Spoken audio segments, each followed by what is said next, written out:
Bismillahirrahmanirrahim. Assalamualaikum warahmatullahi wabarakatuh. Pemirsa yang budiman yang dirahmati oleh Allah. Selanjutnya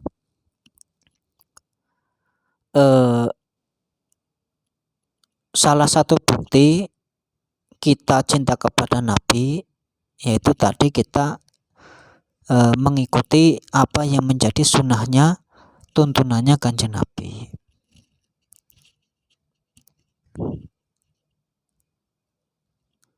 Nah, salah satu kita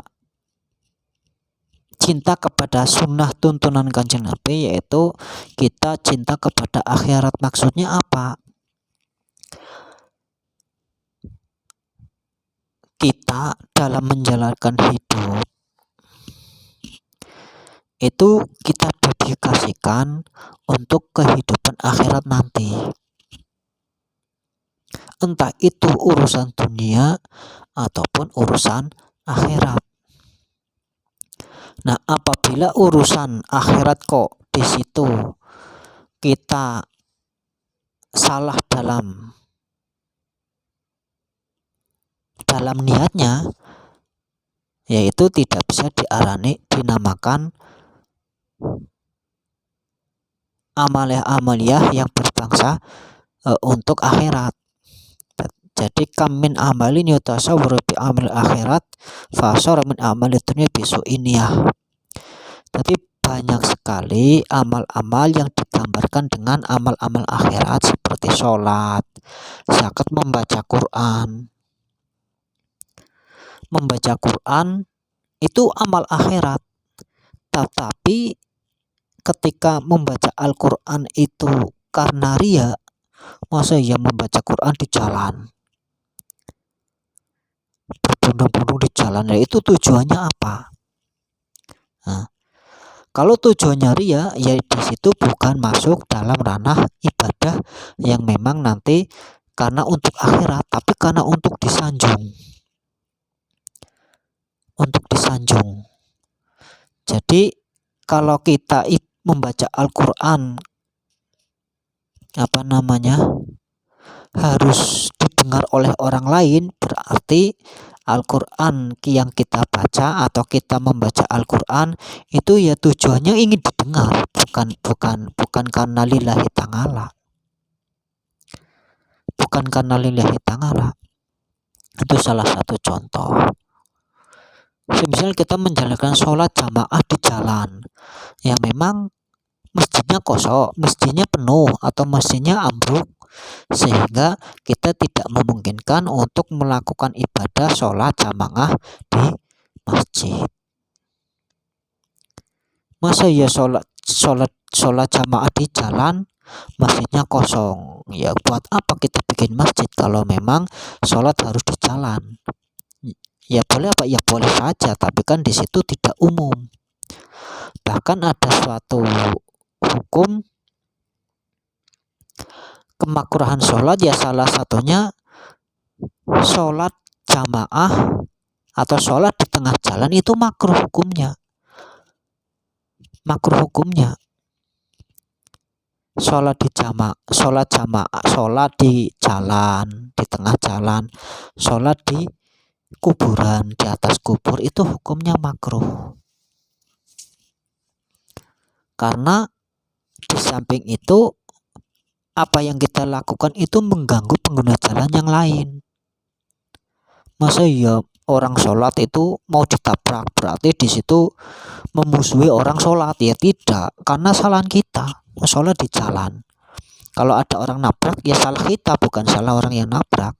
Ya walaupun dengan segala resiko orang yang menabrak itu salah, tapi awal kesalahannya ya kepada kita. Sholat di jalan. Sholat itu ya, bahkan sholat sunat itu baiknya di rumah. Bahkan sholat sunat itu baiknya lebih baik itu di rumah daripada di masjid. Memang kalau sholat jamaah fardu itu ya sunnahnya di masjid, bukan di jalan. Di jalan itu enggak sunnah atau bahkan makruh. Kalau memang di situ terbukti membuat mengganggu pejalan yang lain, ya bisa di situ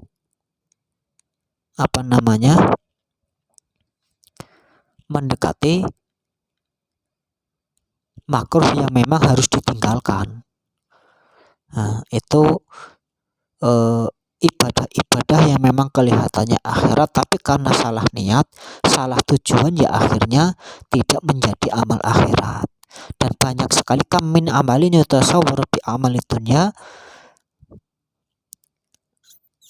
min amalil akhirat bi khairin niat. Nah, banyak sekali amal-amal keduniaan yang digambarkan itu amal dunia, maka di situ menjadi amal akhirat karena bagus niat.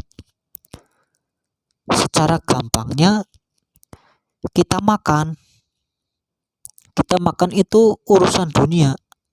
Jadi kita makan atau tidak makan itu bukan urusan yang nantinya kita dipertanggungjawabkan di akhirat. Nah, tetapi yang dicari, yang ditanyakan itu makannya itu haram apa halal. Nah itu, kita makan dengan tujuan untuk memulihkan tenaga agar supaya dalam beribadah kita semangat, itu menjadi amal akhirat. Itu makan. Banyak yang namanya berhubungan suami istri. Berhubungan suami istri itu terserah, maksudnya apabila tidak diniati lillahi ta'ala atau kepingin saja, ya boleh. Tidak halal, ya tidak haram, halal. Ya tentunya ketika memang tidak diniati lillahi ta'ala, ya di situ tidak mendapatkan pahala, tidak dianggap ibadah. Tetapi walaupun hubungan suami istri ketika di situ diniati lillahi ta'ala, ya di situ dianggap ibadah. Itu amal akhirat. Jadi perlu ilmu lagi supaya paham mana urusan akhirat, mana urusan dunia.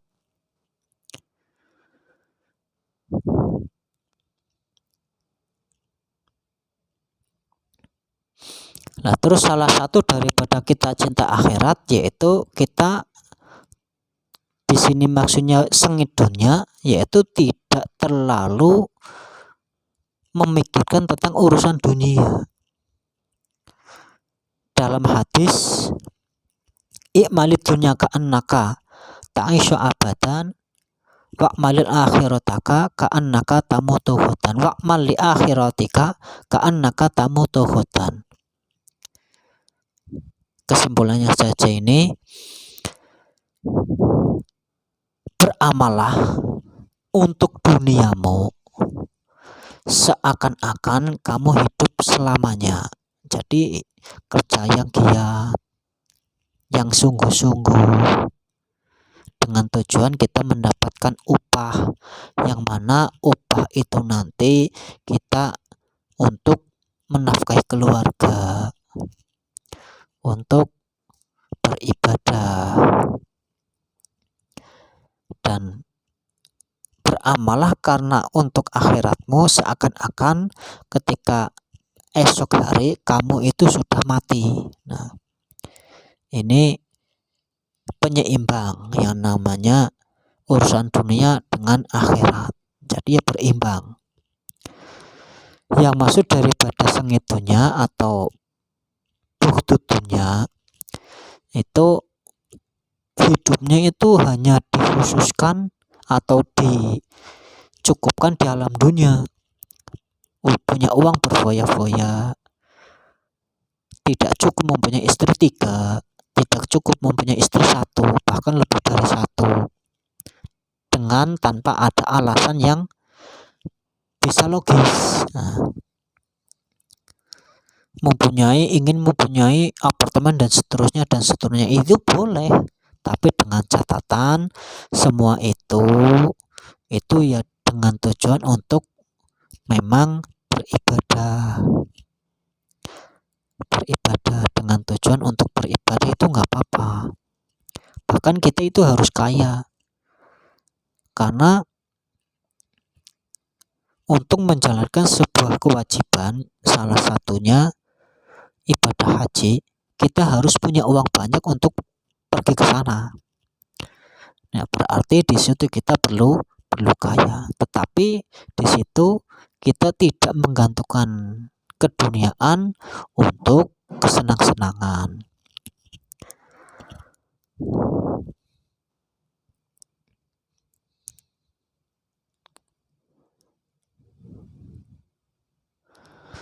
Nah, itu maksud daripada tidak suka dunia. Maksud bukan tidak suka dunia terus kehidupan seharinya digunakan untuk wiridan, digunakan untuk sholat, digunakan untuk terus, itu tidak. Bahkan ketika kita selalu mengandalkan itu, sementara kewajiban yang lain itu terbengkalai, ya kita bisa terkena dosa karena meninggalkan kewajiban yang lain, hanya mementingkan nafsu kita ingin mendekatkan diri kepada Allah. Mendekatkan diri kepada Allah itu banyak cara, banyak model.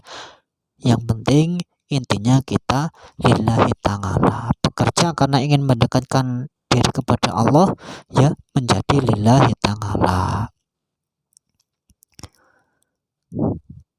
Hanya itu yang bisa saya sampaikan.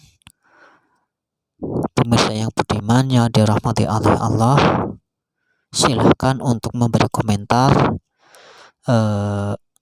perihal apa yang telah kami ucapkan. Apabila nanti ada kekeliruan, nanti bisa dicarikan sumber-sumbernya. Kalau di sini kita menggali sumber daripada kitab Qami'ut Tughyan. Demikian, wallahu a'lam bishawab. Assalamualaikum warahmatullahi wabarakatuh.